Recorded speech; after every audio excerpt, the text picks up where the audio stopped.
సనాతన ధర్మంపై కొన్ని వందల సంవత్సరాలుగా దాడులు చేసినటువంటి మొఘలులు చరిత్ర మరవక ముందే ఈరోజు లవ్ జిహాదీ పేరుతో హిందూ సనాతన ధర్మంపై దాడులు జరుగుతున్నాయి. కేరళ ఫైల్స్ కాకినాడకు తగిలింది. మిత్రులారా, లవ్ జిహాదీ పేరుతో కేరళలో అమాయక హిందూ మహిళల్ని మోసం చేసి వంచి ఒక రాక్షస ప్రవృత్తితో రాక్షసుల్లా వ్యవహరిస్తున్నటువంటి మత ఛాందస్యవాదులు ఈరోజు సౌజన్య, కాకినాడలో సౌజన్య వారి కుటుంబం నదిలో దూకి చనిపోవడం చాలా బాధాకరమైన సంఘటనగా మేము భావిస్తున్నాం. సాదిక్ సౌజన్య అంశం ఈరోజు యావత్ దేశాన్ని కదిలిస్తూ ఉంది. అమాయక హిందూ మహిళల్ని టార్గెట్ చేసి ఇలా లవ్ జిహాదీ పేరుతో అకృత్యాలు చేస్తున్నటువంటి వారికి గుణపాఠం ఉండాలి. మీరు చనిపోయేది కాదు నదిలో దూకి, ఆ సాదిక్ని రోడ్లో నిలబెట్టి తోలు వెరుకుంటే బాగుండేది అని చెప్పి ఈరోజు హిందూ సమాజం భావిస్తాం.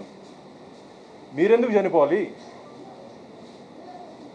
జరిగినటువంటి అన్యాయాన్ని ఎదిరించాలి. దయచేసి నేను ఇంద్రప్రస్థ నుంచి చెప్తున్నా, ఎవరు అధైర్యపడకండి, ఎదిరించండి, పోరాడండి. భారతీయ జనతా పార్టీ మీకు అండగా ఉంటుందని చెప్పి నేను హిందూ సమాజానికి పిలుపునిస్తున్నా, హిందూ సమాజాన్ని వేడుకుంటున్నా. హిందూ సమాజానికి మీ వెనకాల మేము ఉన్నాం, మీతో పాటు కలిసి నడుస్తామని చెప్పి మేము వారికి హామీ ఇస్తున్నాం. ఎవరికైనా ఎక్కడైనా ఇలాంటి అన్యాయాలు జరిగితే మా దృష్టికి తీసుకురండి.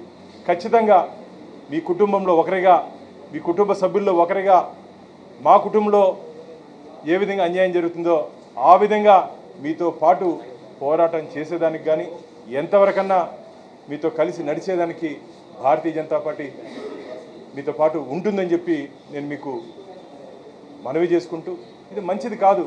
మీరు కానీ గమనించినట్టయితే భారతదేశంలో అన్ని రాష్ట్రాలకి ఇది మిత్రులారా, అన్ని రాష్ట్రాల్లో కేరళలో విపరీతంగా దీని మీద కేసులు నమోదవడం జరిగింది. దాని మీదుగా అందరికీ తెలుసు, కేరళ ఫైల్స్ అనే ఒక సినిమాను కూడా చిత్రీకరించడం జరిగింది. ఆ కేరళ ఫైల్స్ ఈరోజు కాకినాడ వరకు. ఈరోజు నేను కొందరు అధికారులతో మాట్లాడితే వారు చెప్తున్నారు, కొన్ని వేల మంది దీని బారిన పడి ఇబ్బంది పడుతున్నారు. బయట చెప్పే ధైర్యం లేక, చెప్తే ఎక్కడ ఏమవుతుందో, కుటుంబ పరువు పాడవుతుందని చెప్పి ఆలోచిస్తున్నారు. దయచేసి ఇది ఉద్దేశపూర్వకంగా చేసినటువంటి ప్రక్రియ మిత్రులారా. ఇది ట్రాప్ అంటారు. అమాయకమైనటువంటి కుటుంబాలని, అమాయకమైనటువంటి మహిళల్ని ఎంచుకొని తద్వారా హిందుత్వంలో ఉన్నటువంటి కులాల్లో ఒక కులాన్ని టార్గెట్ చేస్తే 25 లక్షలు మత వాళ్ళు లవ్ జిహాదీ పేరుతో వాళ్ళని వశపరుచుకుంటే లక్షల రూపాయలు ఇస్తున్నారు కులానికి. అంటే నేను కులాల ప్రస్తావన తీసుకురాను, కానీ 25 లక్షలు, 50 లక్షలు, 10 లక్షలు టార్గెట్ ఇస్తూ వాళ్ళ దగ్గర ఈ పనులన్నీ చేయిస్తున్నారు. కర్త కర్మ క్రియ ఎవరో ఖచ్చితంగా కనిపెట్టేస్తున్న బాధ్యత ఈరోజు మా ప్రభుత్వం మీద కూడా ఉంది.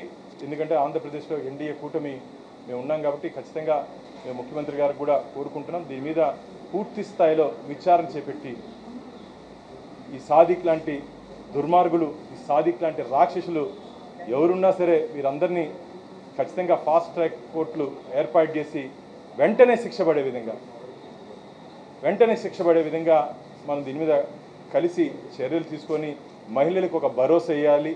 యచ్చ నారిస్సు పూజ్యంతే రమంతే తత్ర దేవత అంటారు. అంటే ఎక్కడ మహిళలు గౌరవించబడతారో, ఎక్కడ మహిళలు పూజింపబడతారో అక్కడ దేవతలు ఉంటారని చెప్పి మన సాంప్రదాయాలు చెప్తా ఉంది.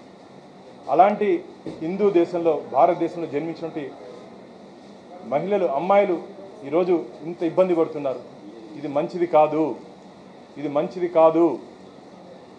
నేను ఒకటే గుర్తు చేస్తున్నా, దయచేసి త్రేతాయుగంలో సీతమ్మ మహాతల్లికి ఇబ్బంది వస్తే ఏ విధంగా రామదండు పోయి కాపాడిందో అదేవిధంగా కలియుగంలో భారతీయ జనతా పార్టీ మీకు తోడుగుంటుంది. ఖచ్చితంగా మేము మళ్ళీ చెప్తున్నాం, మీకు ఎవరికి ఏ ఇబ్బంది ఉన్నా సరే తొందరలోనే మా రాష్ట్ర అధ్యక్షులు గారితో మాట్లాడి, మాధవ్ గారితో మాట్లాడి దీని మీద ఒక టోల్ ఫ్రీ నెంబర్ కూడా ఉంటే ఎవరైనా తమ ఫిర్యాదులు ఇస్తే వారి వివరాలు గోప్యంగా ఉంచుకుంటూ వారికి న్యాయం జరిగేంత వరకు ఖచ్చితంగా మేము వారితో పాటు ఉంటామని చెప్పి మళ్ళీ వారికి హామీ ఇస్తూ, ఇలాంటి దుర్మార్గుల్ని వదిలే ప్రసక్తే లేదు. నేను మళ్ళీ చెప్తున్నా, మనం దూకేది కాదు, వాళ్ళని తీసుకొని గంగలో ముంచితే అప్పుడు అసలైన హిందూ అవుతాం మనం. మన హిందూ మతంలో పరశురాములు కూడా ఉన్నారు. దయచేసి పరశురాముని ఆదర్శంగా తీసుకోండి. ఏ విధంగా దుష్ట శిక్షణ కోసం ఆ రోజు గొడ్డలెత్తాడో ఆ విధంగా ఈరోజు ఎవరైనా సరే హిందూ విశ్వాసాల్ని పాడు చేసే విధంగా, గాయపరిచే విధంగా ఇలాంటి లవ్ జిహాదీ పేరుతో వస్తే జరగబో పరిణామాలు చాలా తీవ్రంగా ఉంటాయని చెప్పి వారందరినీ తీవ్రంగా హెచ్చరిస్తూ, ఖచ్చితంగా రాబో రోజుల్లో చట్ట పరిధిలో వీళ్ళందరినీ శిక్షించే దిశగా మా ప్రభుత్వం ముందుంటుందని చెప్పి బాధిత కుటుంబాలకి హామీ ఇస్తున్నాం.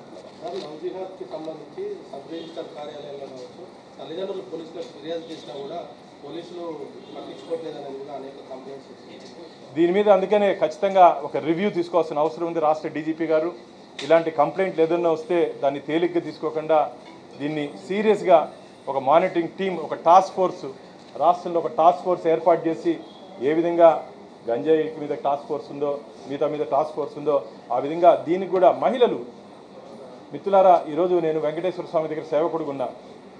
వెంకటేశ్వర స్వామిని లక్ష్మీనారాయణ అని పిలుస్తారు.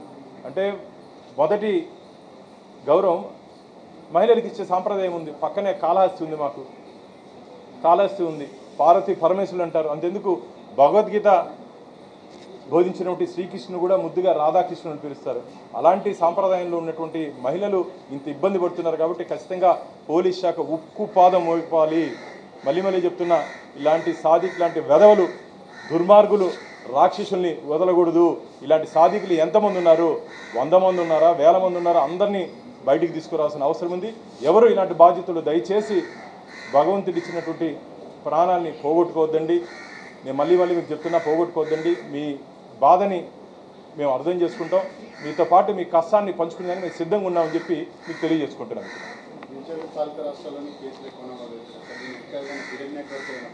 ఖచ్చితంగా మొఘలులు ఏ విధంగా భారతదేశంపై దాడి చేసి మన సాంప్రదాయాన్ని కొల్లగొట్టే ప్రయత్నం చేశారో, 1000 సంవత్సరాలు పరాయి పరిపాలన ఉన్న హిందుత్వం ఎక్కడ చెదరలేదు. ఇప్పుడు దొడ్డిదారిలో ఇలా మానసికంగా కుటుంబాలని మానసికంగా ఇబ్బంది పెట్టాలని చెప్పి ఒక దుర్మార్గపు ఆలోచనతో ఈ అదవలు, ఇలాంటి రాక్షసులు వస్తున్నారు. వీళ్ళందరి మీద ఖచ్చితంగా మేము రాబో రోజుల్లో మా రాష్ట్ర అధ్యక్షులు మాధవ్ గారితో మాట్లాడి దీన్ని ఏ విధంగా ఆంధ్రప్రదేశ్లో ఇలాంటి కేసుల్ని అరికట్టాలో, మీరు చెప్పినట్టు పోలీస్ డిపార్ట్మెంట్కి కూడా, డీజీపీ గారు కూడా ఒకసారి కలిసి ఏ విధంగా ఈ కేసులు త్వరగా పూర్తి చేసి నెగ్లెక్ట్ చేయకుండా, నెగ్లిజెన్స్ లేకుండా ఇమీడియట్గా రియాక్ట్ అయ్యే విధంగా ఆంధ్రప్రదేశ్లో పోలీసు యంత్రాంగం ఉంటుందని చెప్పి నేను వారికి భరోసా ఇస్తున్నాను.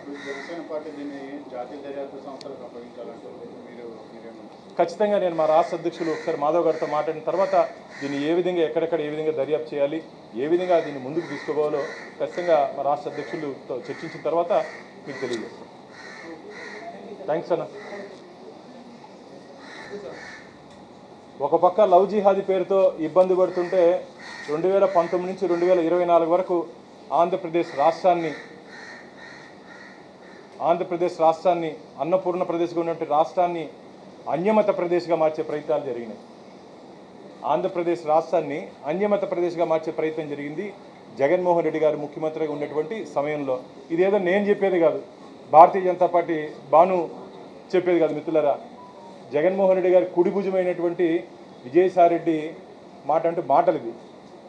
2019 నుంచి 2024 వరకు నేను చాలా సందర్భాల్లో చెప్పడం జరిగింది. హిందూ దేవాలయాలపై దాడులు, హిందూ దేవతా విగ్రహాలు చెయ్యి ముక్కు నరికివేయడం జరిగింది, పవిత్ర రథాలు దగ్నం ఇవ్వడం జరిగింది.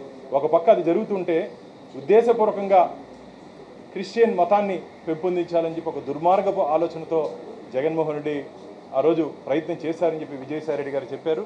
ఇది మంచిది కాదు.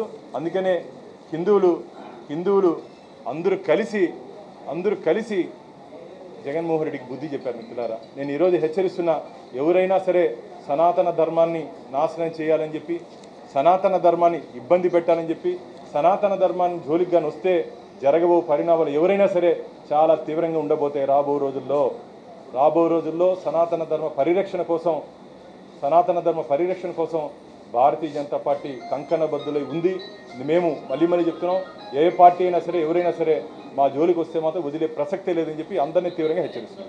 విజయసాయిరెడ్డి యూపీ తరహా ట్రీట్మెంట్ ఏపీలో ఇవ్వాలని చెప్పి అంటున్నారు. ఆయన ఈ విషయం పట్ల, జిహాదీ విషయం పట్ల మీకు అనుకూలంగానే ఉన్నారు కదా, వాళ్ళు ఆయన కూడా చర్యలు తీసుకోవాలని చెప్పి కోరుకుంటున్నారు. ఖచ్చితంగా చర్యలు తీసుకోవాలని మేము కూడా కోరుకుంటున్నాం.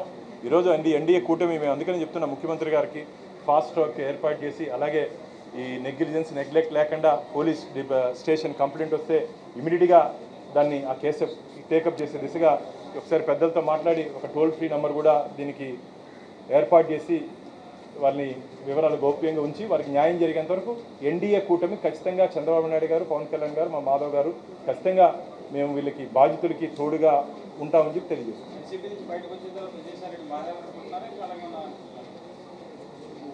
అందరూ మారితే బాగుంటుంది. వైసీపీ నుంచి విజయసాయిరెడ్డి గారు కాదు, అందరూ మారితే బాగుంటుంది. అందరూ ఆ రోజు జరిగినటువంటి అన్యాయాలు అంటే ఆ రోజు ఉండి మాట్లాడుంటే బాగుండేది. ఈరోజు బయట వచ్చిన తర్వాత కాకుండా ఉండి పోరాటం చేస్తుంటే అందరూ అభినందించుండేవాళ్ళు. బయట వచ్చిన తర్వాత చిలక పలుకులు పలికేది కాకుండా ఆ రోజు ఇంటర్నల్గా ఉండి ఎప్పుడు కానీ ఒకటే చెప్తున్నా మిత్రులారా, మనకు అన్యాయం జరిగితే అప్పుడే నిలదీయాలి. బయట వచ్చిన తర్వాత మాట్లాడితే దానికి ఉన్నటువంటి వాల్యూ పడిపోతుంది. ఉన్నప్పుడు కొట్లాడితే ఆ నిజాయితీకి గుర్తింపు వేరే ఉంటుంది. కాబట్టి ఎవరైనా సరే ఉండి పోరాడితే మంచిది, కానీ బయట వచ్చిన తర్వాత మాట్లాడితే దానికి విలువ తగ్గుతుందని చెప్పి నేను భావిస్తున్నాను. మేము ప్రభుత్వం తరఫున పెడితే బాగుంటుందని చెప్పి ప్లాన్ చేస్తాం. సూచన టోల్ ఫ్రీ నెంబర్, ఎందుకంటే చాలా మంది ఇబ్బంది పడుతున్నారు, బాధపడుతున్నారు. ఒకవేళ బయట వస్తే తమ కుటుంబ పరువు పోతుంది, ఒకవేళ కంప్లైంట్ ఇస్తే కుటుంబ పరువు పోతుంది అని చెప్పి ఒక ఆలోచనతో ఉంటే దీన్ని ఖచ్చితంగా టోల్ ఫ్రీ ఒకసారి ఏ విధంగా దాన్ని చేయాలో కొందరు లేదు. అందుకని వాళ్ళ వివరాలు పూర్తిగా గౌప్యంగా ఉంచుతాము. వారికి న్యాయం జరిగేంత వరకు కుటుంబానికి న్యాయం జరిగేంత వరకు పోలీస్ శాఖ వారికి అండగా ఉండే విధంగా చర్యలు తీసుకునేదానికి మేము రాష్ట్ర ప్రభుత్వం మాట్లాడాం. థ్యాంక్స్ అన్న. Thank you.